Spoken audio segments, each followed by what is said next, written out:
Salut à tous, j'espère que vous allez bien. Aujourd'hui, je me mets un peu en danger car je vais tenter quelque chose de nouveau pour moi. Je vais faire une réaction sur le vif à un épisode d'une série télé qui vient de démarrer, en l'occurrence Saintia Show, le spin-off de Senseiya. Je vous préviens, je ne vais pas faire un résumé ni un compte-rendu de tout ce qui se passe durant l'épisode car je pars du principe que si vous me regardez, c'est que vous avez vu l'épisode. Donc forcément, comme toujours, je vais un peu spoiler. Maintenant, on va pas se mentir, il n'y a pas encore vraiment de quoi spoiler. C'est un épisode qui, en tout cas de mon point de vue, prend son temps, et c'est bien. Il n'y a pas encore eu d'événement majeur. Alors je vais peut-être me faire passer pour un vieil aigri, pour un gardien du temple, etc. Mais bon, je suis de la génération Club Dorothée, j'ai donc connu Senseiya par l'animé à l'époque, comme beaucoup d'entre vous j'imagine. Et je crois avoir compris que cet animé Saintia Show se veut canon à celui de 86. Et pourtant, et c'est là que j'entame un petit peu mon analyse, si je puis dire, on comprend très vite que dans le scénario, Saintia Show se raccroche au manga. C'est au point de vue de l'esthétique que l'anime de 86 est à l'honneur, si je puis dire, car c'est clair, les dessins sont très très proches. On voit bien qu'il y a eu une volonté de revenir au style d'origine, certainement pour réconforter les vieux fans comme moi, car on s'est tapé du Omega et du Soul of Gold récemment, et bon... Je dis pas que c'est beau ou que c'est pas beau, hein, mais c'était juste inspiré d'eux sur le plan graphique. Ici, non, clairement, on veut nous faire comprendre que c'est rattaché à l'animé de 86. D'ailleurs, les événements concordent, puisque ici, nous nous situons juste avant le début des Galaxian Wars, qui est donc le début de la série d'origine. Nous sommes en 1986 au niveau de la narration, mais je le disais, ça se base sur le manga, et ça, on le voit rien que par le fait que Athéna, donc la princesse Saori, sait qu'elle est Athéna. Alors oui, je spoil un petit peu le manga, bon, il faut savoir qu'il y a des différences aussi avec l'anime. Et donc dans le manga, Saori est consciente de son statut. Dans l'anime, elle le découvre peut-être au bout de 20-25 épisodes. Ici, puisqu'on est avant les Galaxian Wars, ça contredit déjà l'anime. Or, on le sait, ça a été teasé, on verra le grand pop, on le verra avec son casque rouge tel qu'il est là derrière moi. Et ça, c'est propre à l'anime. Dans le manga, il a gardé le casque de Shion, si vous voulez. Donc vous voyez, ils sont un peu entre deux feux. C'est comme les Chevaliers d'Or, ils ont leur couleur de cheveux de l'anime, mais la tunique, vous me direz c'est des détails, mais ils ont la tunique blanche, encore une fois du manga. Bref, ça c'est de l'esthétique, c'est pas très grave tant que le rendu est bon. Et en ce qui me concerne, je suis plutôt conquis donc par l'aspect esthétique. Oui, voilà, en vieux de la vieille, je me retrouve à la maison avec cette palette graphique. Maintenant, au niveau de l'animation, je regrette qu'il y ait toujours un peu les mêmes défauts qu'à l'époque. Quelque chose que quelque part je n'avais pas trop noté dans Senseiya Omega par exemple. Donc ici, je trouve que dans Saintia Show, l'animation est encore trop statique. Les mouvements sont même trop rapides, je trouve, trop furtifs, on n'a pas le temps de bien les calculer. Mais malgré tout, je trouve que c'est trop statique. Je trouve que la gestuelle, dans les coups, hein, bien sûr je parle essentiellement des scènes d'action, je trouve que la gestuelle n'est pas très fluide. J'ai l'impression par moment qu'on n'a pas du 25 images par seconde, même si je me doute que ça doit être le cas. Donc ça c'est un petit reproche que je pourrais faire. Bon, au niveau de la mise en scène, je dirais que ça fonctionne, même s'il n'y a pas encore beaucoup de prise de risque. Bon, maintenant il y a un petit passage qui se veut probablement comique, mais dans un moment qui ne l'est pas du tout.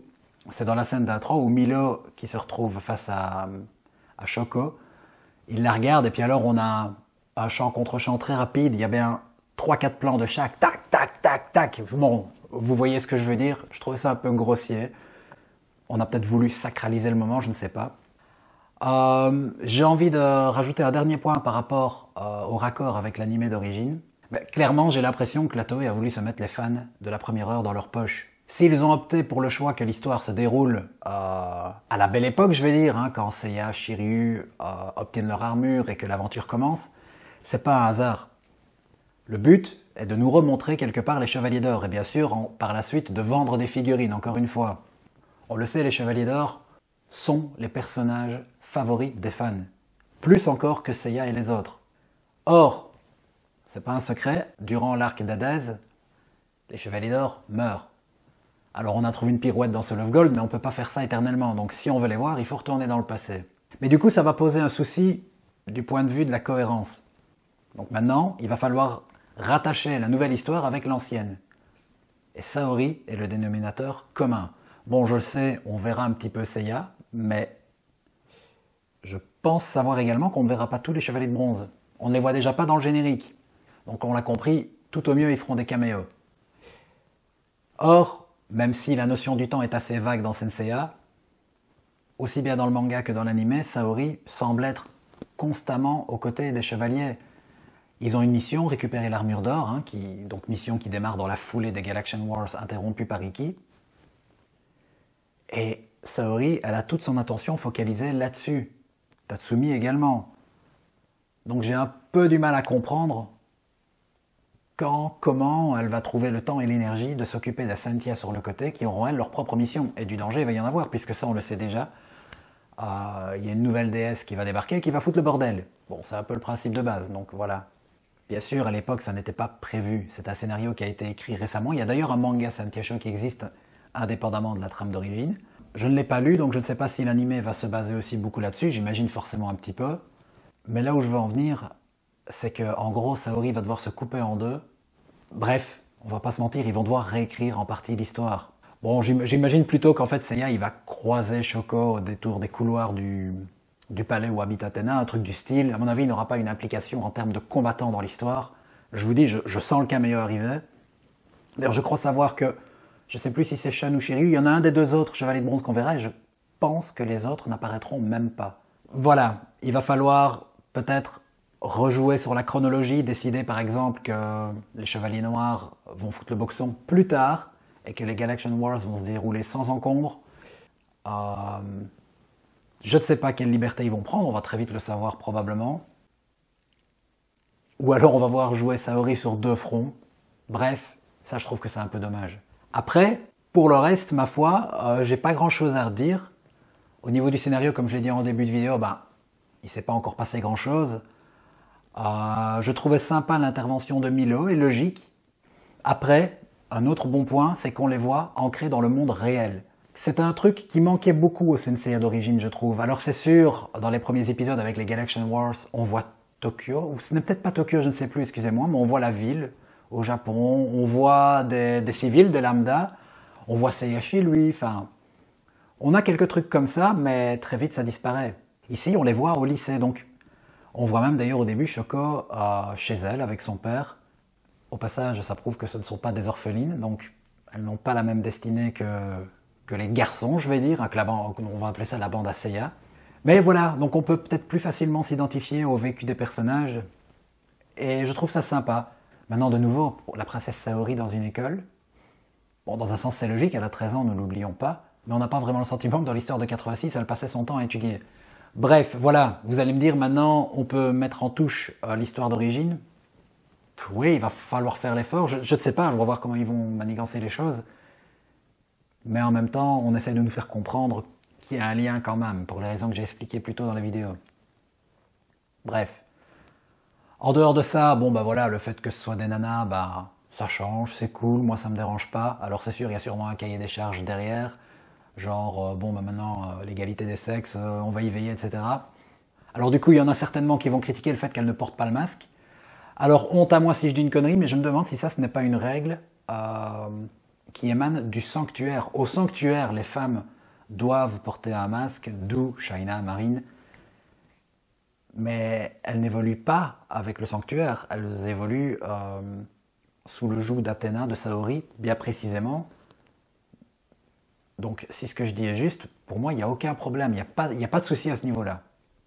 La fin de l'épisode, qui nous apporte un fameux cliffhanger, puisqu'on voit que Kyoko, en se sacrifiant, va devenir, malgré elle, la Némésis, puisque ce sera donc elle la réincarnation de la déesse maléfique Iris.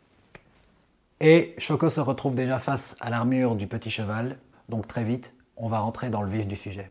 Moi, je trouve que la façon dont sont amenées les choses est plutôt sympa. Maintenant, pour rebondir sur les débuts de l'épisode, on a la sorcière. Ah oui, la sorcière. Mais clairement, c'est Blanche-Neige, là on est d'accord. On le sait, les auteurs de manga n'ont jamais renié leur filiation à Disney. Bon là c'est flagrant quand même. Bon, ça me dérange pas. Mais la sorcière parle à un moment donné de Black Eden, donc le paradis noir. Et alors elle dit comment est-ce que vous avez fait pour arriver jusqu'ici. Donc là, Shoko a 8 ans. Ce n'est pas encore une guerrière. Sa sœur semble déjà être un petit peu plus investie à ce niveau-là. Mais c'est un mystère. Comment est-ce qu'elles sont arrivées dans cet endroit?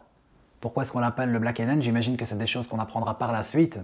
Bref, donc pour en revenir à la structure de l'épisode, moi j'ai beaucoup aimé dans le sens où je trouve que on a déjà pas mal d'infos, mais on sent que ça ne va pas être rushé, en tout cas pas pour l'instant.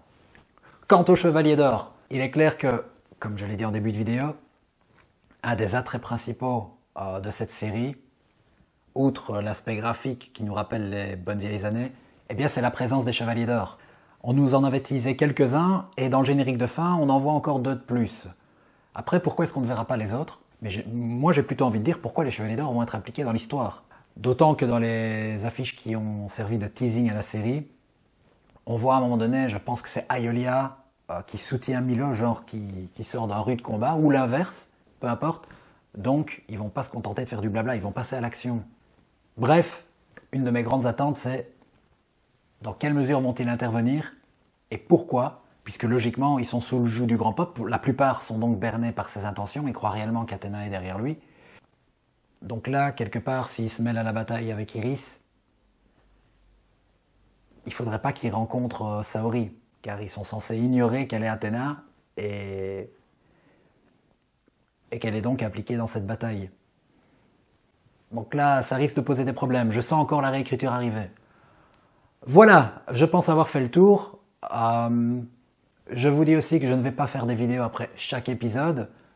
Je donnerai forcément mon avis de temps en temps. Tous les X épisodes, je rebondirai un petit peu. Il y aura beaucoup plus de choses à dire aussi à ce moment-là.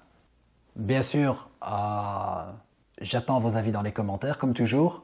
Si vous êtes à nouveau venu et que vous le sentez, ce serait cool de penser à vous abonner et de cliquer sur la cloche pour être tenu au courant des prochaines sorties.